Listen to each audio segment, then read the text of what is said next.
Okay, सो chapter 16 हमने start किया हुआ है, ऑडिट एंड फाइनेंशियल कंट्रोल। हमने जो है कल इंटरनल चेक और इंटरनल कंट्रोल के बारे में पढ़ा था कि कंपनी के लिए क्यों ज़रूरी है इंटरनल कंट्रोल और इंटरनल चेकिंग। आज हमने कंटिन्यू करना है कि कौन से अल्टरनेटिव्स हैं हमारे पास जिसके ज़रिए से हम इंटरनल कंट्रोल्स को एनालाइज कर सकते हैं। ठीक है कि alternative analysis of internal controls कि हम किस तरीके से जो है इंटरनल कंट्रोल्स को देख सकते हैं। सो कहता है कि देयर आर थ्री की types of controls that can be considered, कि तीन मेजर टाइप्स हैं आपके पास जिनको आप कंसीडर कर सकते हो। सबसे पहला कहता है प्रिवेंटिव कंट्रोल। ठीक है, आपने सुना भी होगा कि जो है हम कहते हैं कि प्रिकॉशंस जो है वो ज्यादा बेहतर होती है बजाय इसके कि आप जो है बाद में अपने जो है क्योर और उसके पीछे तलाश करते रहें। तो पहले से ही अगर हम इन चीजों को क्या कर लें, कंट्रोल करना शुरू कर दें एरर्स और फ्रॉड को, तो वो ज्यादा बेहतर होगा। आप लोगों को मौका ही मत दो कि वो जो है क्या करें, एरर या फ्रॉड करें। बल्कि अगर आप एक दफा मौका दे देते हो और फिर आप कहते हो कि जी हम इसको रेक्टिफाई करेंगे और इसको ठीक करेंगे, वो ढूंढना जरा प्रॉब्लमेटिक हो जाता है। तो इसलिए हमें क्या करना चाहिए, पहली चीज कहती है प्रिवेंटिव कंट्रोल्स हम अपनाएं, कि these are the controls that prevent errors और फ्रॉड्स अकरिंग, कि आपके एरर्स या फ्रॉड होने से पहले ही आप उसको जो है क्या करो, कंट्रोल करने की कोशिश करो। ठीक है, और इसके लिए कहता है कि जैसे for example authorisation control should prevent fraudulent और इनवैलिड ट्रांजैक्शन टेकिंग प्लेसेस, कि जैसे आप अथोराइजेशन जो है कंट्रोल सिस्टम कर लेते हो तो उसके जरिए से क्या हो जाएगा, फ्रॉड और इनवैलिड जो है ट्रांजैक्शन होना बंद हो जाएंगी। ठीक है, या फिर आप क्या कर लेते हो कि लोगों की ड्यूटियां जो है पहले से स्प्लिट कर देते हो। ठीक है, जब आप जो है स्प्लिट करके लोगों से काम लेना शुरू कर दोगे तो पहले से ही आपके जो है फ्रॉड्स वगैरह होना खत्म हो जाएंगे। दूसरी चीज कहती है डिटेक्टिव कंट्रोल, कि आप क्या करो कि जब जो है एरर्स या फ्रॉड जो है हो चुके हैं तो अब आप उसको क्या करो, ढूंढने की कोशिश करो, कि these are controls that detect if any problem have occurred, कि अब ये बात के लायमल है कि एक दफा जो है प्रॉब्लम आ गई है, अब आपने प्रॉब्लम को ढूंढना है कि जी प्रॉब्लम कौन सी है, किस नेचर की है। फिर उसके बाद आप क्या करोगे, उसको कंट्रोल करने की कोशिश करोगे। तो ये जरा थोड़ा सा मुश्किल हो जाता है क्योंकि एक दफा जो है प्रॉब्लम हो जाए तो फिर उसको रेक्टिफाई करना बहुत ही प्रॉब्लमेटिक हो जाता है। आप उसको ढूंढोगे, उसको चेक करोगे कि जी कहाँ पे मसला आ रहा है, किस चीज में फ्रॉड हुआ है, क्यों जो है फिगर्स सही मैच नहीं हो रहे। फिर उसको ढूंढना बहुत ही टाइम कंज्यूमिंग हो जाता है। तो इसलिए जो है दूसरा तरीकाकार आपके पास जो है वो डिटेक्टिव कंट्रोल है। थर्ड चीज है करेक्टिव कंट्रोल, कि आप क्या करो, कहता है कि these are the controls that address any problem that have occurred, कि ये क्या करता है कि उनको जो है आइडेंटिफाई करने के बाद कंट्रोल करता है, कि so when problems are identified the controls ensure that they are properly rectified, कि जब प्रॉब्लम्स आइडेंटिफाई हो गए अब आप उसको ठीक कर रहे हो, और ठीक करने के लिए आप क्या कर रहे हो, उसको चेक कर रहे हो कि वाकई ये जो कंट्रोल्स है हमारे वो ठीक थे कि नहीं थे, हमने जो है उसको प्रॉपर तरीके से मॉनिटर किया कि नहीं किया। ठीक है, सो कहता है कि सिंपली अगर हम देखें तो डिटेक्टिव और जो करेक्टिव कंट्रोल्स हैं ये थोड़ा प्रॉब्लमेटिक हो जाते हैं। क्यों प्रॉब्लमेटिक हो जाते हैं, कि जब जैसे मैंने आपको कहा कि एक दफा प्रॉब्लम हो जाती है फिर उसको ढूंढना बहुत ही मुश्किल हो जाता है। ठीक है, और जब आप करेक्टिव का जिक्र करते हो कि आप जो है उसको ठीक करने की कोशिश करते हो और फिर ठीक करने के बाद उसको दोबारा जो है फॉलो अप करते हो, तो वो ज्यादा टाइम कंज्यूमिंग हो जाता है। तो इसलिए कहते हैं कि सबसे पावरफुल जो हमारे पास कंट्रोल टाइप है वो प्रिवेंटिव कंसिडर होती है, क्योंकि जब आप क्या कर लेते हो कि पहले से ही अपने जो है हिफाजती तदाबीर सारी की सारी कर लेते हो और अपने आप को इन चीजों से सिक्योर कर लेते हो, तो वो बहुत ही ज्यादा आसान है। ठीक है, सर कहते हैं कि there is always a possibility that it is too late to sort out the problems, और कभी कभार सिचुएशन ऐसी भी होती है कि बात जो है बिल्कुल हद से गुजर चुकी होती है, या हम कहते हैं कि पानी सर से गुजर चुका होता है, फिर उसका कोई फायदा ही नहीं होता कि आप जो है प्रॉब्लम को देख लो और आपकी ऑर्गेनाइजेशन के जो है नुकसान में ऑलरेडी जा चुकी हो। तो इसलिए हमें क्या करना चाहिए, प्रिवेंटिव कंट्रोल्स पे ज्यादा फोकस करना चाहिए, कि हम जो है पहले प्रिवेंटिव स्टेप्स लें, ऐसे मेयर्स लें कि जिनके जरिए से हम क्या करें, मौका ही ना दें उनको कि वो जो है फ्रॉड कर सके। नेक्स्ट चीज है, कहता है कि इंफॉर्मेशन टेक्नोलॉजी और इंटरनल कंट्रोल, इन दोनों का जो है क्या रोल है, किस तरीके से ये काम करते हैं। तो कहता है कि the use of IT in internal controls, तो आईटी आपके जो है क्या करता है, चीजों को बहुत ही बेहतर बना देता है और थोड़ा सा एक्यूरेट कर देता है, क्योंकि कंप्यूटर और सॉफ्टवेयर के जरिए से या टेक्नोलॉजी के जरिए से, इंफॉर्मेशन टेक्नोलॉजी के जरिए से हमारे प्रॉब्लम जो है आसानी से रेक्टिफाई हो सकते हैं, सॉल्व हो सकते हैं। जैसे एम एस एक्सेल है तो वहां पे अगर हम रिकॉर्ड कीपिंग कर रहे हैं तो कोई भी जो है नंबर चेंज हो रहा हो या कुछ भी हो रहा हो तो हम अगर उसको पहले से ही प्रोटेक्टेड कर दें तो वो चेंज नहीं हो सकती, अगर हम उसको पासवर्ड प्रोटेक्टेड कर लें। ठीक है, तो कोई जो है उसको ओपन भी नहीं कर सकता, तो वो ज्यादा आपको जो है सिक्योरिटी प्रोवाइड करता है। लेकिन अगर आपने जो है बुक कीपिंग की हुई है तो बुक अब आप क्या करोगे, बुक को जो है अलमारियों में छुपा के रखोगे, फिर अलमारियों में रखने के बाद आपसे खुद ही भूल जाएगा कि जी मैंने कहाँ रखी थी। ठीक है, जब आपको जरूरत पड़ जाए तो आपको जो है 50-60 किताबों में देखना पड़ेगा कि कौन सी चीज कहाँ मौजूद है, कौन सी नहीं मौजूद। तो इसीलिए जो है आईटी ने आपके काम को बहुत ही आसान कर दिया है। और कहता है कि फाइनेंशियल कंट्रोल एक आपको प्रोवाइड करता है कि this involves IT being used as a check for financial data in the organisation. This could include ensuring the security of financial data such as through the use of passwords and authorization, but it could also allow organization to make sure that financial procedures are followed. कि आपने जो है पहले जैसे मैंने आपको कहा कि आप ऑथराइजेशन के सिस्टम कर लेते हो, आप पासवर्ड प्रोटेक्शन प्रोवाइड कर देते हो,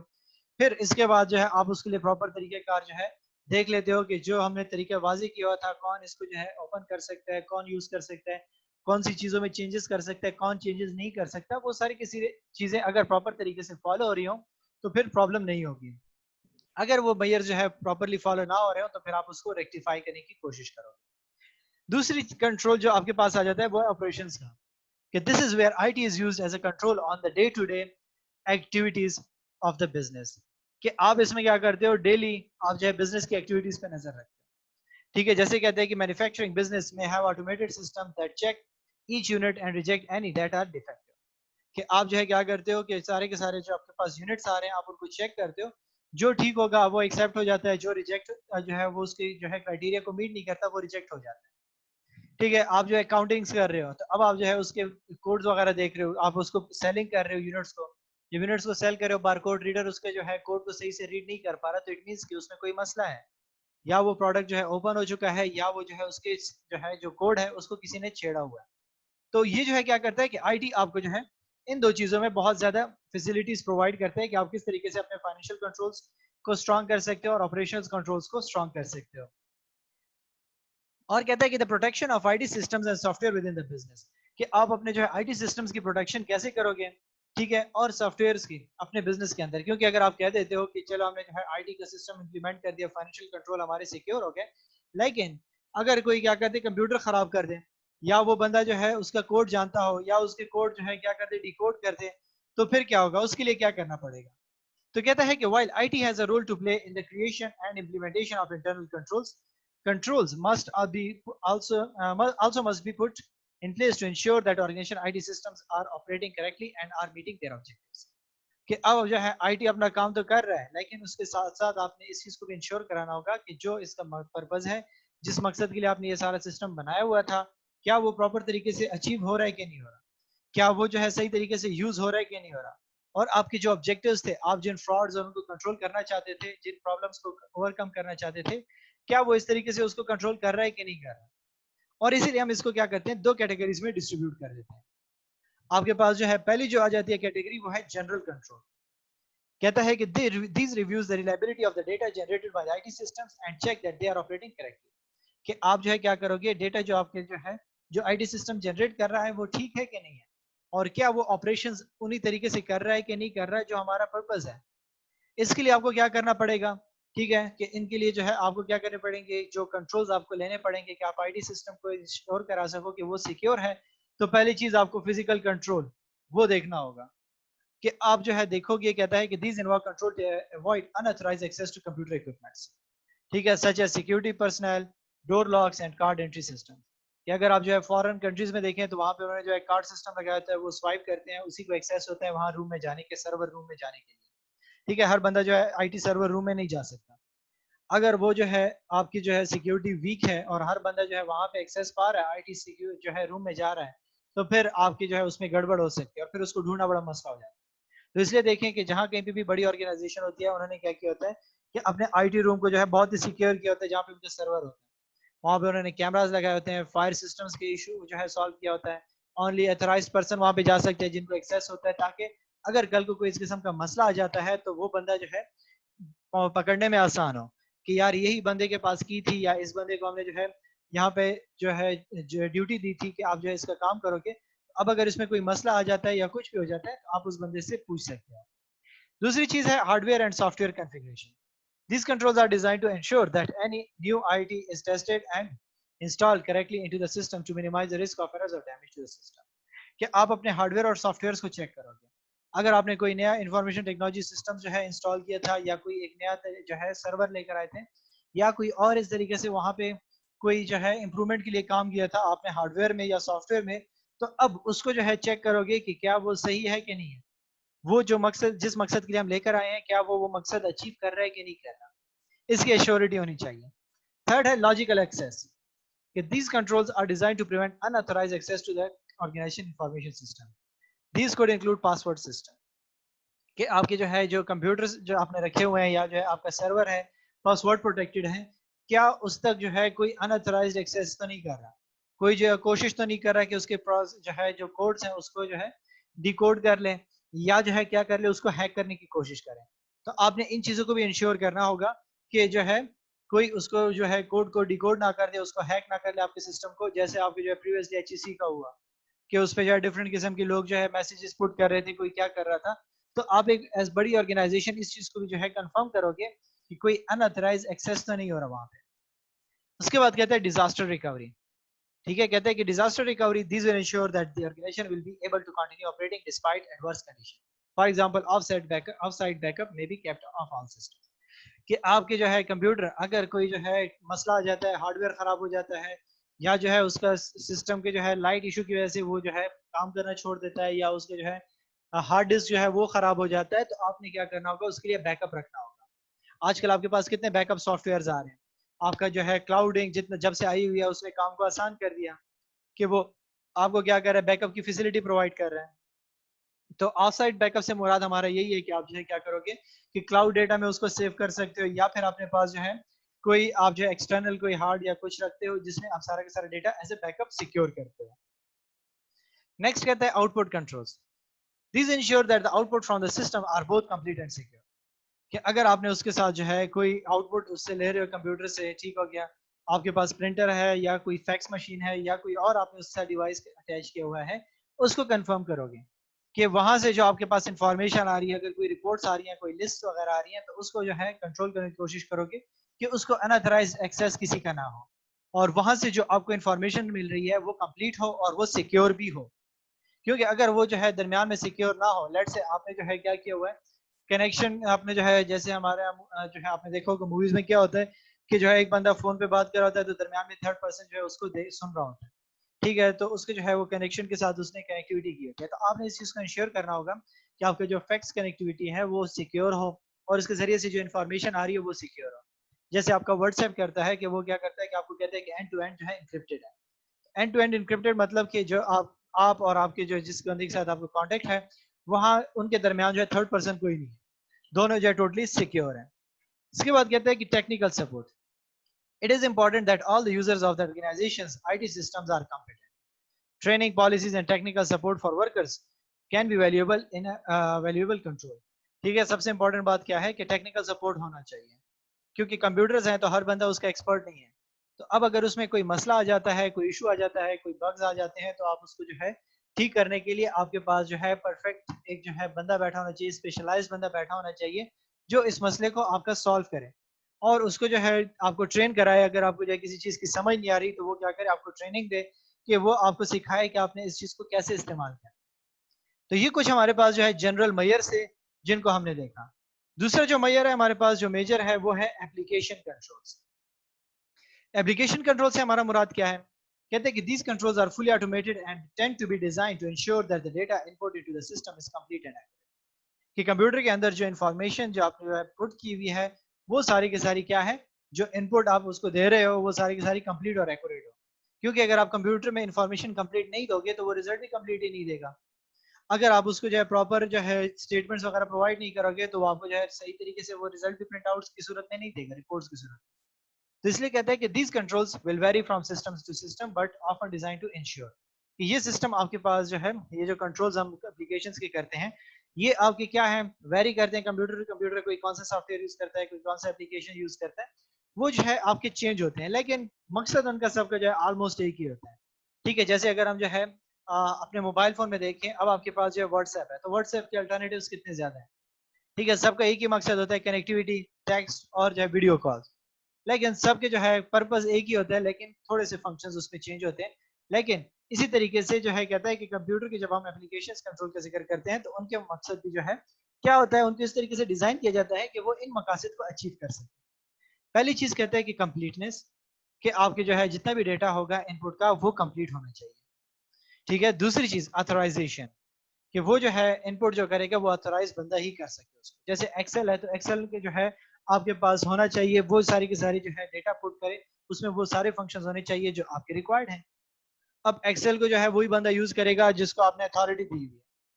identification, can the person inputting the information B uniquely identified, क्या आप जो है हर किसी को एक यूनिक कोड दिया हुआ है फाइंड करने के लिए जो उसको यूज करता है, जैसे आप अपने कंप्यूटर्स पे करते हो। ठीक है कि आप जो है क्या कर लेते हो, एक अपना जो एडमिनिस्ट्रेटिव अकाउंट बना लेते हो, बाकी जो अगर आपके भाई वगैरह छोटे उनके लिए जो है दूसरे अकाउंट्स बना लेते हो। तो हर बंदे के पास अपने अकाउंट का पासवर्ड होता है, वो और जो है जो कुछ करता है आपको एक्टिविटीज नजर आ रही है। वैलिडिटी, कि is the information being input by the valid user, ठीक है कि जो इन्फॉर्मेशन आपके पास पुट करने वाला बंदा है वो वैलिड है कि नहीं है, वो सही इन्फॉर्मेशन दे रहा है कि नहीं दे रहा, वो यूजेबल इन्फॉर्मेशन है कि नहीं है। और उसके बाद कहते हैं फॉरेंसिक कंट्रोल, कि is the information being inputted by the user mathematically accurate, कि अगर आप जो है न्यूमेरिकल डेटा पुट कर रहे हो, जो कोई जो है एडिशन वगैरह आपने की हुई है, क्या वो डेटा जो है प्रॉपरली तरीके से उसमें पुट किया गया है कि नहीं किया गया। और इस चीज को इन्होंने क्या किया हुआ है, एक एग्जांपल के जरिए से आपको एक्सप्लेन किया हुआ है कि एक बैंकिंग का सिस्टम है, ठीक हो गया, कि एक ने जो है कहता है can imagine employee in a bank entering a new customer's detail onto IT systems. They will have to input data about, amongst other things, the customer name, age, address, earning, existing cash balances. Application controls are designed to ensure that this data is input accurately. कि अगर एक बंदा जो है क्या करता है कि बैंक में जाता है, वहां पे अकाउंट खोलना चाहता है, तो अब वहां पे जो एम्प्लॉय बैठा हुआ है वो उसके जो है जब अकाउंट ओपन करता है तो कुछ इन्फॉर्मेशन होती है जो वहां से वो आपसे कलेक्ट करता है, वो उसमें पुट करता है। तो अब अगर उसमें कोई भी इन्फॉर्मेशन मिसिंग होगी तो वो काम नहीं करेगा। तो जब भी आप बैंक में जाते हो तो उसके लिए एक अथोराइज बंदा होता है जो अकाउंट ओपन करता है। ठीक है, उसके पास क्या होता है, कहता है कि यूनिक आईडी होगी और पासवर्ड होगा जिसके जरिए से वो सिस्टम को ओपन करेगा। ठीक है, फिर कहता है कि this ensure that they are authorised to enter new customer, और इससे मतलब यही हो जाता है कि जब उसके पास अपना यूनिक पासवर्ड और आईडी होगी तो इसका मतलब क्या होगा कि ये बंदा ऑथराइज्ड है उसके लिए अकाउंट बनाने के लिए। और कहते हैं कि also enables the bank to identify employees if there is a problem in the future, और अगर फ्यूचर में कोई मसला हो जाता है, फ्रॉड हो जाता है, या कोई अकाउंट की इंफॉर्मेशन सही नहीं होती या मिसरिप्रेजेंटेशन की होती है, तो अब आप उसको जो है क्या कर सकते हो, हाईलाइट कर सकते हो, आइडेंटिफाई करना भी आपके लिए आसान हो जाता है क्योंकि वो जो है यूनिक कोड के जरिए से उस पर कनेक्ट हुआ था। इसके बाद कहते हैं the system automatically refuse to process the application if one piece of information is missing such as the age, this ensures completeness, कि जब वो फॉर्म फिल कर रहा है और वहां पे आपने जो है अपनी एज, तो उस बंदे ने आपसे नहीं पूछी, बाय मिस्टेक वो भूल गया आपसे एज पूछना, और जो है वो इसको क्लिक कर देता है, नेक्स्ट करता है, तो वो काम नहीं करेगा क्योंकि आपकी इंफॉर्मेशन जो है कंप्लीट नहीं है। सो कहते हैं कि द सिस्टम में also sense check the information being input to ensure that it is valid. For instance, if the customers post code और telephone number is not in the correct format, the system में refuse to accept the information and will not accept the new customer detail. कि अगर आप जो है validity की बात करते हो, तो अगर आपने जो है उनसे फोन नंबर लिया या जो है पोस्टल कोड लिया और वो अगर सही नहीं था या जो है उसके फॉर्मेट ठीक नहीं था, तो कंप्यूटर डायरेक्टली उसको रिजेक्ट कर देगी। अगर आपने जो है 11 नंबर डिजिट्स की जगह पे 10 डिजिट्स पुट कर दिया, या आपने जो है क्या कर दिया कि किसी और जगह का कोड पुट कर दिया जो है जो यहाँ पे नहीं है, तो वो जो है डायरेक्टली उसको क्या कर देगा, आइडेंटिफाई कर देगा। तो ये आपके एप्लीकेशन कंट्रोल्स होते हैं जो आप जो है सिंपली अगर देखें किसी जॉब के लिए अप्लाई करते हैं या जो है किसी यूनिवर्सिटी के लिए अप्लाई करते हैं, तो वहाँ पे भी आपको जो है ऑनलाइन जो फॉर्म्स मिलते हैं, तो ऑनलाइन फॉर्म्स में अगर आपकी कोई भी जो है इन्फॉर्मेशन स्टैटिक के साथ गिवन होती है तो वो कंपलसरी होती है। अगर आप उसमें से कोई भी इन्फॉर्मेशन पुट नहीं करते स्टैटिक वाली, तो वो जो है फॉर्म आगे नहीं जाता, वो आपको कहता है कि जी इन्फॉर्मेशन आपकी इनकम्प्लीट है, तो आपको रिव्यू करना पड़ता है। तो इसी तरीके से हम क्या करते हैं कि दो चीजों को यूज करते हैं, एक जनरल तरीके से और एक हम क्या कर देते हैं एप्लीकेशन कंट्रोल्स को यूज करते हैं कि हम इन फ्रॉड्स को रोक सके और आईटी के सिस्टम को अपने जो है सिक्योर बना सके। नेक्स्ट चीज कहता है कि मैनेजमेंट की क्या रिस्पॉन्सिबिलिटी है, तो वो जो हमने कॉर्पोरेट गवर्नेंस का चैप्टर पढ़ा था उसी के साथ एसोसिएटेड है कि मैनेजमेंट की रिस्पॉन्सिबिलिटी बेसिकली क्या है, कि वो जो है इंटरनल कंट्रोल को जो है इस तरीके से डिजाइन करें कि वो सारे के सारे प्रॉब्लम्स को जो है आपके सिक्योर कर सके। और कहता है कि इट इज द डायरेक्टर्स और the senior management responsibility to establish proper internal control arrangements within their company. This responsibility may derive from statutory requirements or from general corporate governance arrangements, कि जो manager के या जो director की responsibility है या senior management की responsibility है, वो क्या करेगी, प्रॉपर तरीके से इंटरनल कंट्रोल्स को जो है मैनेज करेगी और अरेंज करेगी कि किस तरीके से इन कंट्रोल्स को वो यूज करती है और कैसे जो है वो इनको चेक करती है। और ये चीजें जो है या कानूनी तौर पे रिक्वायरमेंट्स होंगी या जो है जो कॉर्पोरेट गवर्नेंस हमने पढ़ा था वहां पे भी उसकी रिक्वायरमेंट्स थी कि डायरेक्टर्स को ये काम करने पड़ते हैं। सो कहता है कि लीगल रिस्पॉन्सिबिलिटीज ऑफ डायरेक्टर्स क्या होंगी, जैसे हमने कहा था कि जो है कंट्री टू कंट्री आपके पास जो है वेरी करते हैं रूल्स एंड रेगुलेशंस, जो है कि मैं डायरेक्टर किसी कंट्री में क्या काम करता है, दूसरी कंट्री में दूसरी रिस्पॉन्सिबिलिटीज परफॉर्म करता है, ठीक है। लेकिन अगर हम उसके बेसिक चीजों को देखें तो वो जो है आपके पास एक ही रहती है जो बाय लॉ आपसे रिक्वायरमेंट करती है। वो क्या है कि वो अकाउंटिंग रिकॉर्ड्स को देखेगी, ठीक है, कंपनी के जो है एसेट्स हैं उनको सेफ गार्ड करेगी, और कुछ ऐसे रीजनेबल स्टेप्स लेगी कि वो जो है फ्रॉड्स को प्रिवेंट करे और डिटेक्ट करे, और अगर कोई और किस्म की प्रॉब्लम्स होंगी तो वो उसको जो है आइडेंटिफाई करे। तो ये जो है डायरेक्टर इसीलिए बैठा होता है, और इसका कोई काम नहीं होता। वो क्या करता है कि इन चीजों को देखता है कि वो अकाउंटिंग जो हमारे पास जो रिकॉर्ड्स बनाए जा रहे हैं वो प्रॉपर बनाए जा रहे हैं कि नहीं जा बना रहे, जो आपकी कंपनी के एसेट्स हैं वो सेफ हैं कि नहीं है, और अगर कोई फ्रॉड या कुछ हो रहा है तो आप उसके लिए प्रिवेंटिव मेजर्स कौन से ले रहे हो और डिटेक्टिव मेजर्स आपके जो है कौन से हैं, और फिर जब वो जो है डिटेक्ट हो जाते हैं तो आप उसको कैसे करेक्ट करते हो, रेक्टिफाई करने की कोशिश करते हो। सो इन्होंने आपको जो है यूके की एग्जांपल दी है, कहता है कि यूके की जो है अगर कॉर्पोरेट गवर्नेंस को जो है कोड को हम देखें तो वहां पे C2 जो उसका कोड है वो क्या कहता है कि प्रिंसिपल C2 वो कहता है कि the board is responsible for determining the nature and extent of the significant risk it is willing to take in achieving its strategic objectives. The board should maintain sound risk management and internal control system. कि हमने क्या कहा था कि higher the risk higher the return का जिक्र किया था, लेकिन मैंने आपको उसके साथ क्या कहा था कि उतना ही रिस्क कंपनी लेगी जितना वो अफोर्ड कर सकती है। तो यही बात ये कहता है कि बोर्ड की रिस्पॉन्सिबिलिटी क्या है कि वो देखेगा कि कंपनी कौन सा रिस्क ले रही है अपने जो है ऑब्जेक्टिव्स अचीव करने के लिए, ठीक है, और कितना रिस्क जो है वो अफोर्ड कर सकती है, और इस रिस्क को जो है किस तरीके से वो मैनेज करेगी, उससे रिलेटेड जो है वो अपने कंट्रोल्स को डिफाइन करेगी। और इसके साथ प्रोविजन C2.1 क्या कहती है कि the code goes on to explain that the board should at least annually conduct a review of the effectiveness of the system of internal controls and should report to the shareholders that they have done so. The review must cover all materials control including financial operation and compliance controls. कि अब जो है इन्होंने जो दूसरा आपके पास जो provision था C2.1 वो क्या कहता है कि साल में एक दफा वो क्या करेगी अपनी रिपोर्ट देगी कि उनके इंटरनल कंट्रोल्स क्या थे, उन्होंने किस तरीके से इन चीजों को देखा हुआ है, किस तरीके से वो मेजर कर रहे हैं, और वो अपने शेयर होल्डर को बताएगी। और उसमें कौन कौन सी चीजें होंगी कि मटेरियल कंट्रोल कैसे किया जाता है, ठीक है, जिसमें फाइनेंशियल ऑपरेशन और कंप्लायंस कंट्रोल वो कैसे कर रहे हैं, ताकि शेयर होल्डर्स को ये चीज अश्योर हो जाए कि उसके जो एसेट्स हैं वो सिक्योर हैं, उसकी जो कंपनी के जो है फ्रॉड के चांसेस है वो कंट्रोल हो रहे हैं, और अगर कोई और इरेगुलरिटीज पाई जाती हैं तो उनको कंट्रोल करने के लिए जो मैंने डायरेक्टर को बिठाया हुआ है वो क्या कर रहा है, उस पर नजर रख रहा है और उसको कंट्रोल कर रहा है। और इसी चीज को इन्होंने जो है फर्दर एक्सप्लेन किया हुआ है कि मैनेजमेंट रिस्पॉन्सिबिलिटीज को कहते हैं कि टर्नबुल रिपोर्ट थी क्योंकि जो 1999 में इशू हुई थी उसने क्या किया था कि डायरेक्टर्स को बताया था कि वो किस तरीके से कंप्लाई करेगा यूके की कॉर्पोरेट गवर्नेंस पे। सो कहता है कि this report again emphasise that the board of directors is responsible for the company system of internal control. कि बोर्ड ऑफ डायरेक्टर का मेजर काम क्या है कि वो कंपनी के इंटरनल कंट्रोल सिस्टम को देखेगा, वो जो है उसको देखेगा, उसको डिफाइन करेगा और उसको जो है एक्सप्लेन कराएगा, ताकि जो कंपनी के ऑब्जेक्टिव्स हैं वो प्रॉपर तरीके से अचीव हो। क्योंकि शेयर होल्डर तो अब सारा टाइम जो है यहाँ पे नहीं बैठ सकता कि वो जो है हर रोज आके इस चीजों को देखेगा। सो उन्होंने अपना एजेंट बिठाया हुआ है, डायरेक्टर को बिठाया हुआ है या सीनियर मैनेजर को बिठाया हुआ है, और उसका काम क्या है वो इन चीजों को देखेगा कि किस तरीके से ये सारी की सारी चीजें इंप्लीमेंट हो रही हैं और ये सारे के सारे जो मेयर्स हैं वो प्रॉपर तरीके से ले रहे हैं कि नहीं ले रहे। और इसलिए कहता है कि जो है it is the role of the management to implement board policies on risk and control and all employees have some responsibility for internal control as part of their accountability of achieving objectives. कि वो accountable होंगे कि वो अपने objectives achieve करने के लिए अपने जो रिस्क या जो है कंट्रोल की पॉलिसीज है वो प्रॉपर तरीके से इंप्लीमेंट हो रही है कि नहीं हो रही, और हर एम्प्लॉय का अपने जो रिस्पॉन्सिबिलिटी दी हुई है वो क्या उस तरीके से उसको परफॉर्म कर रहा है कि नहीं कर रहा। So that is why management should report regularly to the board on the risk faced and effectiveness of the system of internal controls in the managing those risks.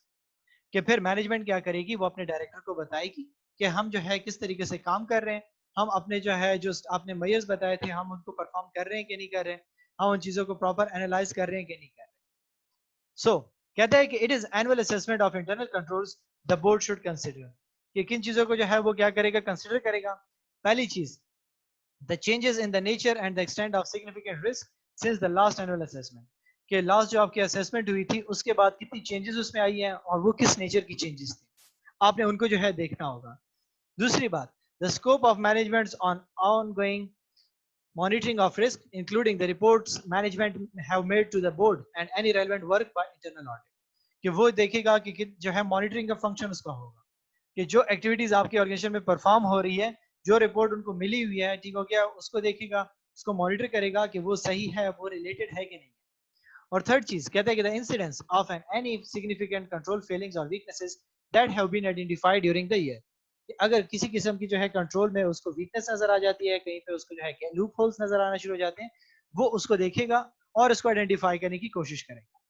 सो कहता है कि internal financial control is a part of overall internal control. Although the auditors, for example, will be particularly interested in testing and reporting on the financial controls, the board is responsible for all the controls in the company, financial operation and compliance control. और again वही बात कह रहा है कि internal financial control जो है वो कंपनी के लिए जो है बहुत ही इंपॉर्टेंट है. लेकिन मैनेजर के जितने भी आपके पास जो है कहता है कि ऑडिटर्स आपके जितने भी होते हैं वो क्या करते हैं, आपके रिपोर्ट्स को जो है कम देखते हैं कि क्या कि जो उनको रिपोर्ट दी गई है वो ठीक थी कि नहीं थी. ठीक है. और बोर्ड की रिस्पॉन्सिबिलिटी क्या होती है कि वो फाइनेंशियल ऑपरेशन और इन चीज़ों की जो आपके पास लॉज एंड रेगुलेशंस बनाए गए हैं वो प्रॉपर तरीके से फॉलो हो रहे हो कि नहीं हो रहे, उन चीज़ों को एनालाइज करें. तो दोनों ने मिलकर क्या करना होता है, इन चीज़ों को आइडेंटिफाई करना होता है और इन फ्रॉड्स और इन चीज़ों को रोकना होता है. अब स्टार्ट में जो मैंने आपको थोड़ा सा जो है डिफाइन करके दिया था, अगेन वही चीज रिपीट हो रही है कि जो है इंटरनल ऑडिट क्या है, एक्सटर्नल ऑडिट क्या है. ठीक है. डिफरेंट डेफिनेशंस हमारे पास इन्होंने दी हुई है कि कौन जो है किस तरीके से इंटरनल ऑडिट और एक्सटर्नल ऑडिट को डिफाइन करते हैं. तो कल मैंने आपको जनरली क्या कहा था, इंटरनल ऑडिट जो है वो होती है कि जो आप क्या करते हो through out the year perform करते रहते हो और उसमें रिस्क और प्रोसेसेस को मेजर करते हो. एक्सटर्नल ऑडिट क्या होती है, बाहर से एक बंदा आ जाता है साल के एंड पे, वो आपकी जो है फाइनेंशियल स्टेटमेंट्स को देखता है और उसमें जो है अगर कोई फ्रॉड्स वगैरह हो तो वो रेक्टिफाई करते हैं और उनको जो है आपको बताता है कि ये जो है सही तरीके से इंफॉर्मेशन आपको मिली है कि नहीं मिली. सो इसीलिए जो है इन्होंने भी इसी तरीके से इसको एक्सप्लेन किया हुआ है. कहता है कि internal auditing is an independent activity established by management to examine and evaluate the organization risk management process and systems of control and to make recommendations for the achievement of company's objectives.